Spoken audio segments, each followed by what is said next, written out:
Ada dua pertanyaan yang hampir mirip di sini. Yang pertama, bagaimana hukum pengacara membela kasus yang jelas-jelas bersalah? Pertanyaan yang lain, bagaimana pandangan Islam tentang pengacara? Kita tahu banyak sekarang pengacara membela yang salah tapi menuduh yang benar. Seperti itulah kurang lebih ya pertanyaannya. Baik, teman-teman pengacara bisa dapat pahala maksimal, luar biasa sebenarnya. Pekerjaan mereka sangat luar biasa, mulia. Pengacara itu mulia karena dia bekerja untuk mencari kebenaran. Saya yakin teman-teman pengacara pada saat kuliah diajarin bagaimana menghadapi orang-orang zalim. Saya tidak yakin dan tidak mungkin terjadi pada saat lagi kuliah dosennya ajarin bagaimana membela orang yang salah. Benar nggak? Mana pengacara di sini?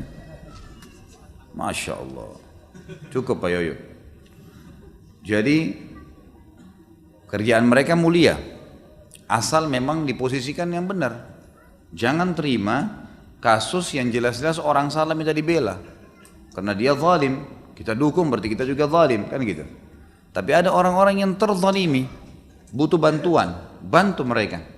Bahkan sangat mulia, walaupun di belakang itu tidak mendapatkan hasil duniawi. Allah Azza wa Jalla akan menilai dan akan membela. Nabi SAW pernah bersabda dalam sebuah hadis yang sahih, dulu di zaman jahiliyah, aku dipanggil untuk hilful fudul. Hilful fudul ini teman-teman, beberapa anak muda yang bersumpah atas nama Allah akan membela siapapun yang terzalimi di Mekah. Seperti itulah ya. Kalau kita mungkin sekarang kayak tim pengacara ini sebenarnya. Maka Nabi SAW masuk di situ sebelum masa kenabian.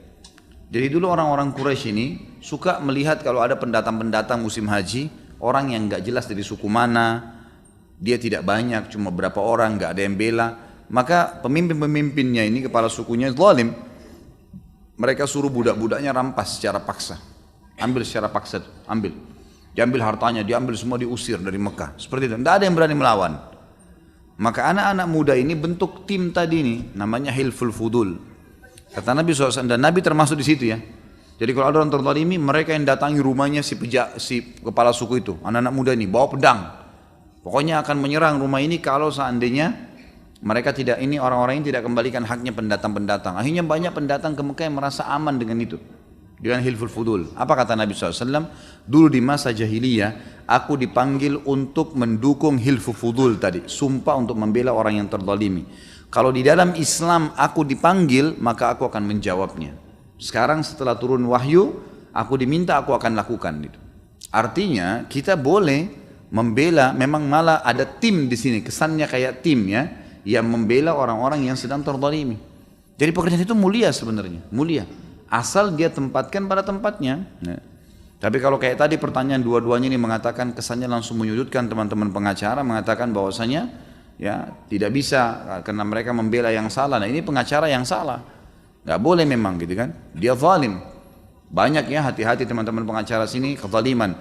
Kalau ada orang yang salah lalu kita menyebabkan dia menang, pertama kita membuat manipulasi data. Kita sudah tahu ini orang salah, tapi kita merekayasa, membuat ya kerangka fikir sedemikian rupa sebuah poin-poin untuk membuat dia menang. Ini manipulasi data, sudah ada dosa. Kata Nabi SAW, man ghasyana falaysa minna, siapa yang menipu kami bukan dari golongan kami. Yang kedua, kalaupun dia buat orang ini menang, maka dia dipastikan orang ini akan memakan sesuatu yang bukan haknya. Ini dosa lain lagi nih. Yang ketiga, orang yang sedang terzalimi di sini sekarang tidak mendapatkan haknya dan terzalimi, penyebabnya adalah si orang ini. Maka banyak rentetan dosa yang didapatkan di sini. Tapi kalau dia bela, itu luar biasa. Dia bela kebenaran, dia berikan hak orang yang semestinya mendapatkan hak, dan dihukum orang yang memang telah melakukan perbuatan salah. Dan Allah Subhanahu wa ta'ala akan memberikan balasan yang besar. Jadi ini pekerjaan mulia asal diletakkan pada tempatnya. Sama teman-teman yang lain ya, kegiatan-kegiatan yang lain ya, seperti teman-teman notaris juga begitu. Sama, ini perbuatan yang baik sebenarnya, karena dia membuat data-data yang mendukung pemerintah untuk mensahkan sebuah surat. Asal dia jujur, dia benar itu, dia bukan menulis sesuatu mengumpulkan data-data yang palsu, maka insya Allah ada pahalanya di situ. Dan boleh mengambil jasa ya, boleh. Tidak ada larangan dalam mengambil jasa tapi. Dan jasa ini memang lebih afdal, lebih jauh dari gharar. Gharar itu merugikan satu dua pihak tanpa ditentukan. Jadi yang tanpa ditentukan, misal mengatakan nanti si pemilik masalah mengatakan kalau saya insya Allah selesai saya akan berbagi sesuatu yang akan saya berikan. Maka itu jasa, kalau dia sudah mengucapkan maka dia mestinya memberikan nantinya. Tentunya harus begitu ya. Karena banyak juga orang yang sudah terzalimi nih. Begitu ditolong maka yang diucapkan cuma terima kasih. Jasanya orang, transportasi, pakai uangnya orang sendiri, fotokopi, hadapin orang, pulsa telepon orang lain. Kemana caranya? Saya kemarin bertemu dengan salah satu teman pengacara mengatakan begitu kepada saya. Banyak yang dibantu, tapi semua selesai terima kasih ya, udah tutup telepon. Selesai. Padahal ini banyak sekali yang digunakan, tapi dia Masya Allah membantu orang, memang niatnya. Cuma ini nggak boleh juga ya. Teman-teman yang terzalimi kemudian dibantu oleh orang lain harus kita bantu, harus kita berbagi gitu kan.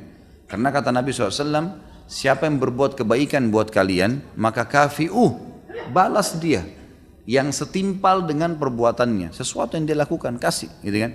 Kalau kalian benar-benar tidak milikin gitu kan, maka ucapkanlah jazakallahu khairan, karena itu akan mencukup. Betul-betul tidak ada ya orang miskin misalnya dipertahankan oleh seorang pengacara ternyata juga kalah, dia nggak bisa kasih apa-apa gitu, maka dia di sini bisa mengucapkan jazakallahu khairan.